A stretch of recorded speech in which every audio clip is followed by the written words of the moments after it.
plummeted down through that weird sky towards a great turbulent ocean that roared and swelled.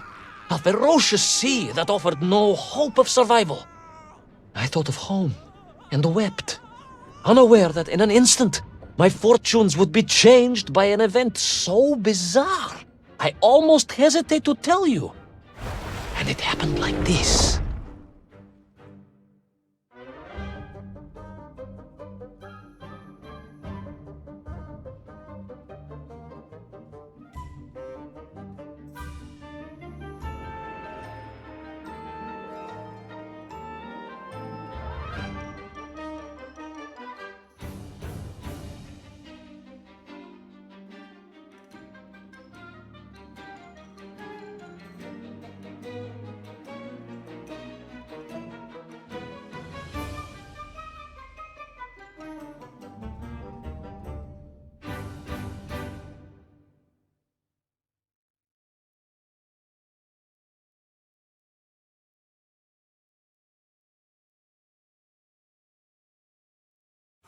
A giant whale? It was huge, General. You were swallowed by a giant whale. Yes, General. You look remarkably well for a man who was swallowed by a whale. I am blessed with a strong constitution, General.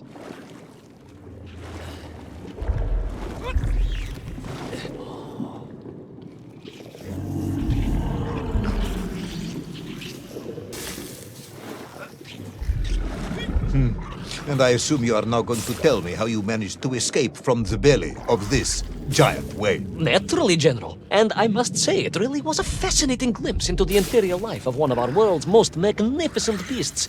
I consider myself a wiser man after this experience. And I assume you are now going to tell me how you managed to escape from the belly of this giant whale. Naturally, General. And I must say, it really was a fascinating glimpse into the interior life of one of our world's most magnificent beasts. I consider myself a wiser man after this experience.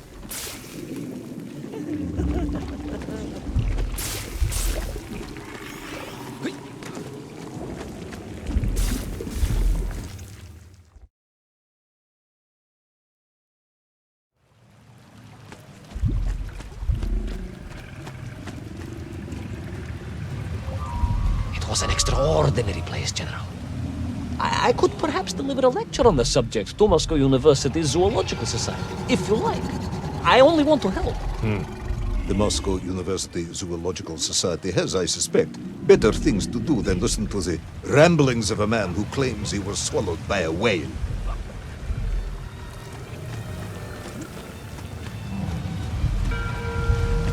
That is a shame, General. People can be so closed-minded. I, on the other hand, have little choice but to hear you out. For your own sake, Ivan Ivanovich, I must urge you to be brief. Absolutely, General. I will tell you directly of my miraculous escape from the belly of the whale. You simply won't believe what happened next. That is becoming a dangerously overused phrase, comrade.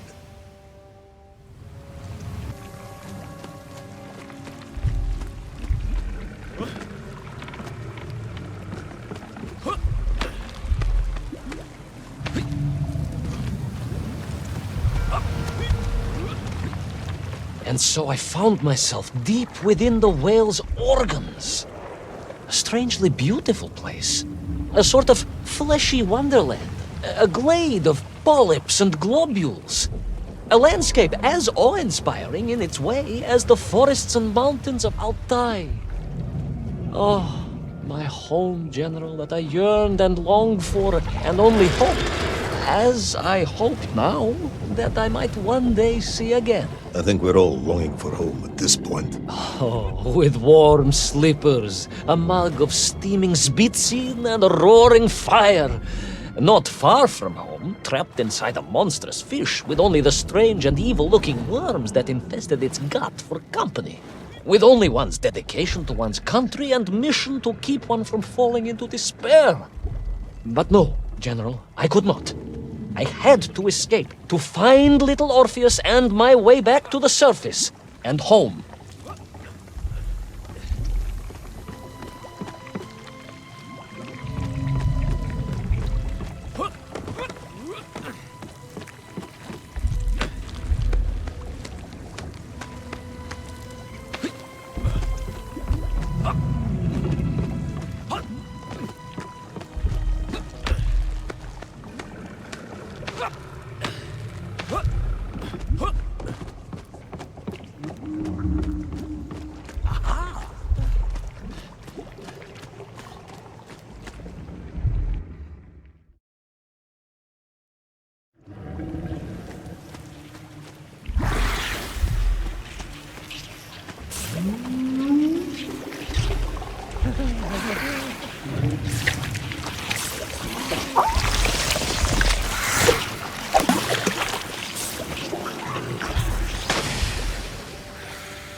Worms, you say, living inside the whale. Oh, they were horrid things, those worms, General.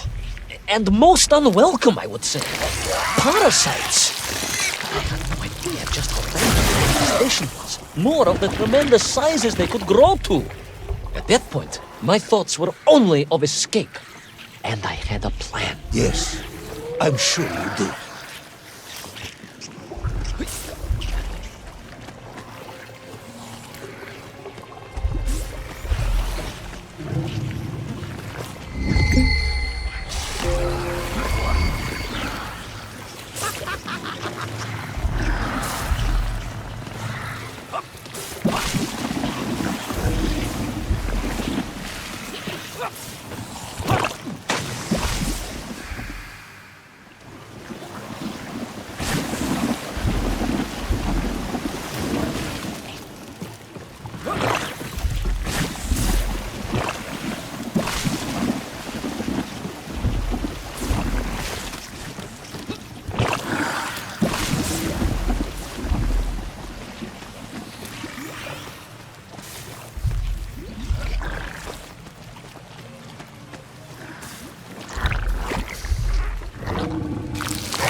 These worms, they made your Nigirayatni whale sick.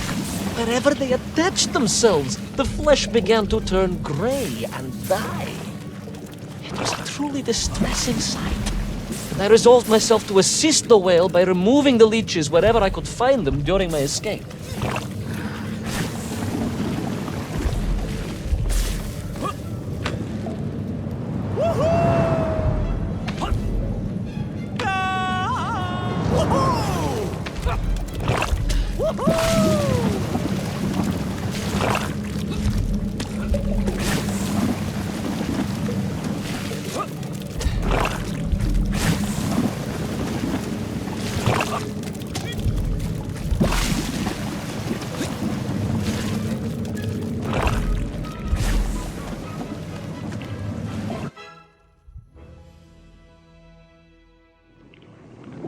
In my mind, it was a simple plan, General. I would climb up through the whale's throat into its mouth, then wait until it opened it to feed and swim out. Ah, yes. Brilliant, Ivan Ivanovich. Only one or two minor flaws with it. For example, did it not occur to you that the whale will likely be deep underwater when it ate? Вы правы, General, but I am a strong swimmer. As a child, my parents would take us to holiday near Irkutsk, where we took constitutionals in the waters of Lake Baikal. In fact, my mother often called me her маленький морской котик.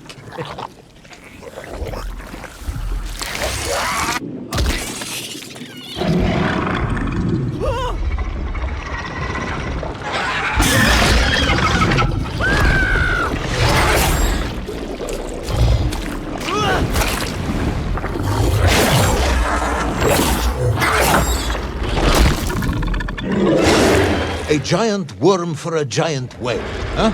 At the risk of repeating myself, it was huge, General. The Moscow University Zoological Society may be interested after all.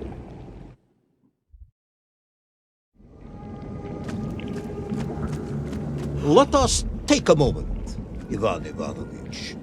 Your ridiculous plan to escape through the mouth of the whale failing, you would now have me believe you had embarked on some misguided crusade to free it of the worm infestation. To what end, exactly? When one suffers, we all suffer, General.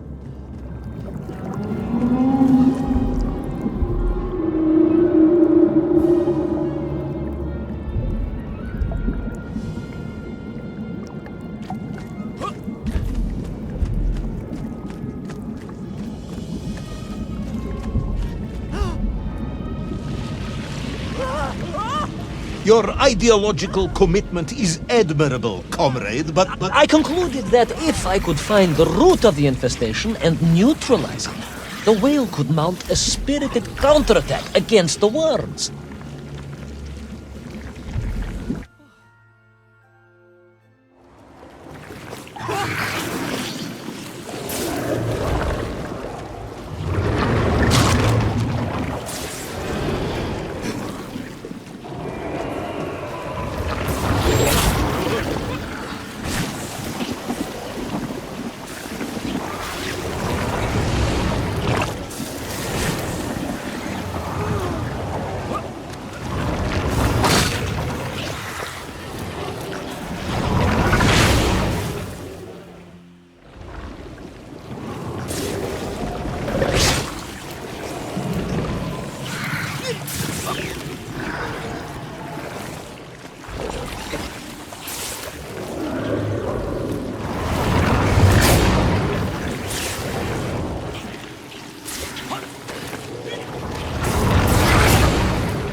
And then, victorious, the whale would surface to expel the remaining poisonous muck and slime from its body. And at that point, I could escape through the nearest convenient orifice. In this case, most likely the blowhole. That is the most revolting thing I've ever heard. General, we are Russians. We have withstood the sheer force of nature and history and emerged triumphant. An expedition through the nasal sphincter of a gargantuan whale is nothing to us.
I suppose you would have me believe that the whale was grateful to you. Well, General, that would be presumptuous. I doubt it was even aware of my presence. But I had more immediate problems.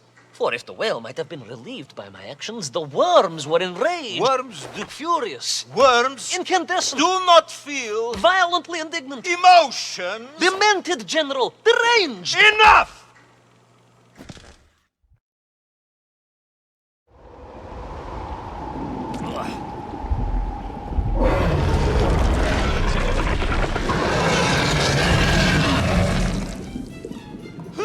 Where is Little Orpheus? Where is my bomb? Unless you are trying to tell me the whale swung that as well. No, it did not, General. That would be absurd. No, Ivan Ivanovich, you are absurd. Your story is absurd. This whole ridiculous fairy tale is absurd.